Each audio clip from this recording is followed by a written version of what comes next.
Welcome to Sewing for a Living tutorials, where I show different sewing projects from beginning to end. In this video, I'm going to show you how to make these organza bags in any color, size and shape, which you can use for different occasions like weddings, parties, and even in your crafts room. I filled this one with buttons, for example, or to fill with candies to use as gifts for kids. So let's begin. Here are some gift bags that I've already made. As you can see, they can vary in size. They can also be made from regular fabric, as you are going to see later in this video. Here are the materials you are going to need. First, you are going to need the fabric, which in our case is this yellowish organza. You are also going to need some ribbon for the ties. I'm using this 1/4 inch or 5 mm wide double-faced satin ribbon. For the ribbon, 1 yard or 1 meter would be enough to make the ties. The amount of fabric you are going to need depends on the size of the bag. I'm going to cut a rectangle that is as wide as I want the bag to be, plus seam allowance on both sides. For the height, I'm going to measure twice the height of the finished bag, plus 4 inches or 10 centimeters for the overlap. I've cut the rectangle with the appropriate dimensions, and I'm going to mark where the fold for the overlap would be. I want the sides to overlap at 2 inches, so I put the pins there. I'm using pins because chalk won't stay on this see-through slippery fabric. Then I'm going to go and pin the fabric folded and remove the pins that were serving as a mark. I also pressed it to fix it in place. The organza is slippery and very thin and can be challenging to sew. That's why I pressed to fix the fold, which if you've watched other videos of mine, you know I like to skip. Next, I'm going to sew 2 perpendicular lines close to the edge of the fold to form a tunnel for the ribbon ties. I'm going to sew the first line close to the edge with a small seam allowance. I'm also using a very thin needle. It's European size 70, which corresponds to US size 10. This makes all the difference. If you are using a thicker needle, you might get skipping stitches or the machine might not be able to sew the fabric at all.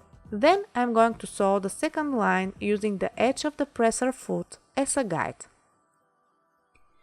This way the width of the tunnel is going to be just a bit wider than 1/4 inch, which is enough for the ribbon to fit in. If you are using a wider ribbon, you are going to make the tunnel wider. Then I repeat with the other side. I'm being careful to sew the lines exactly where I've sewn them on the other side. This way they will match later when I make the side seams of the bag.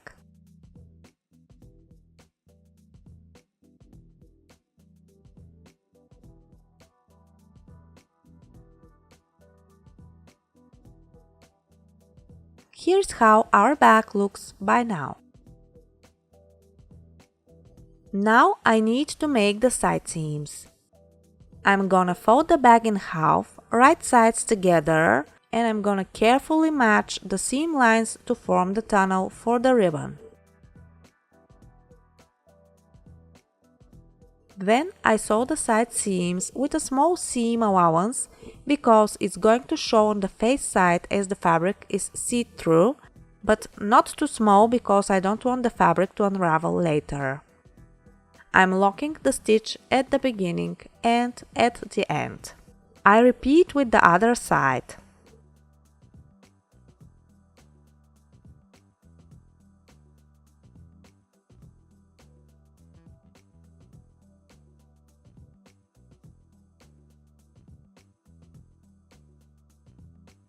I'm checking how I've done and my seams seem to align nicely, so I'm going to continue with the strings.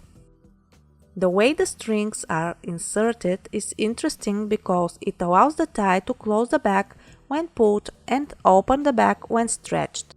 It took me a while to figure out how to put the ribbon in so that I can achieve this effect.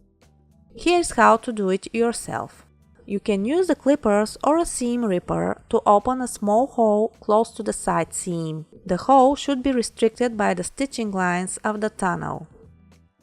Cut only through the top layer of fabric. Repeat on all four ends of the tunnel close to the side seam. I'm using a small safety pin to help me get the ribbon through the tunnel. If you don't have one around, you can also use a paper clipper.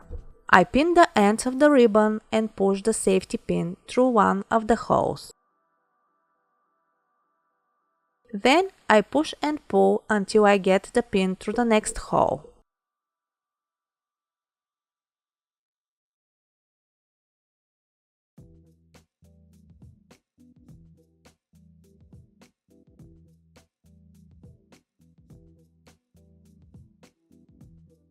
Insert it back in and go through the other side of the tunnel.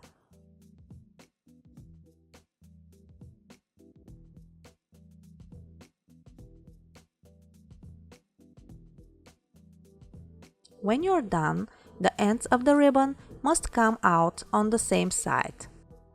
You can measure and cut the length of the ribbon before you insert it. I like to eyeball it and cut after I've inserted it. Remove the safety pin.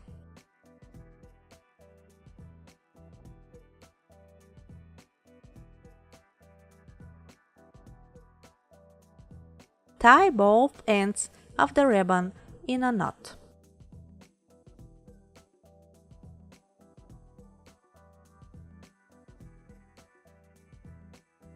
Repeat with the other side.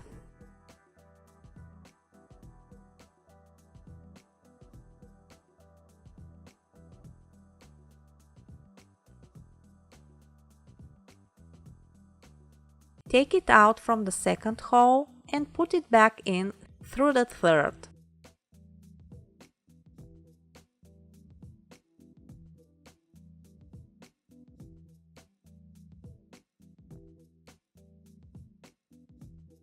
Push and pull until you reach the last hole.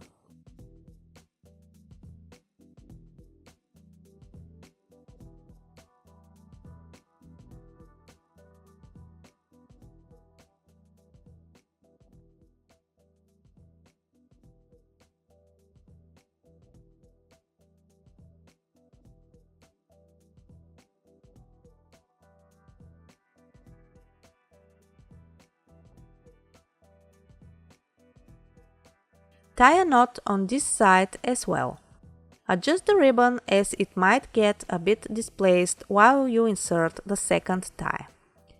I'm also going to shorten the tie on one side as I didn't properly measure and I've ended with one side shorter than the other.